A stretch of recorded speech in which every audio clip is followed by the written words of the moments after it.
I think it's too early for that. I was just thinking, how am I going to follow that? Thank you. I was knee-deep in prep when I heard a knock on the door. I wasn't expecting anybody. I was alone and I was prepping.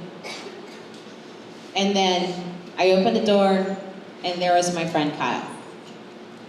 We just had an argument that same day when I was supposed to do my first ever pop-up in Brooklyn.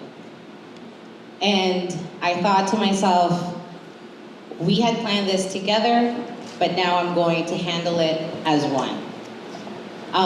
We had our own creative differences, and it's okay. But then I was so glad that he came around and he said, I'm here for you. So what happened on that first ever pop-up was that I didn't anticipate, or I didn't really knew what I was getting myself into. I prepared for 25 people, and 45 people showed up. And it was a good thing. I didn't really know how to portion food. I didn't know how much to buy. I was just going to cook, and I was going to cook for as many people that I thought I was going to cook for. It turned out I had bought too many.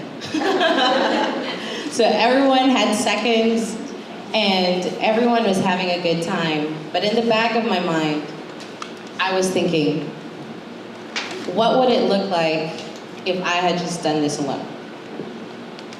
And I felt like, do you guys know the Little Red Hen story? No?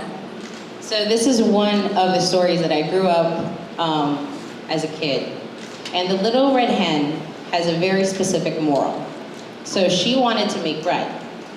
So she planted the seed, harvested the wheat, and then she milled the wheat, and then she made the bread. And in that process, she asked all the farm animals to help her. Every time, they said no. They just kept saying no, they kept saying no. And as soon as the bread was done, and she said, who wants to help me eat the bread? And suddenly, everyone was like, me, me, me, me, me. And then well, you know what she did? She took the bread, and she was like, no, I made this myself, I'm gonna eat it all by myself.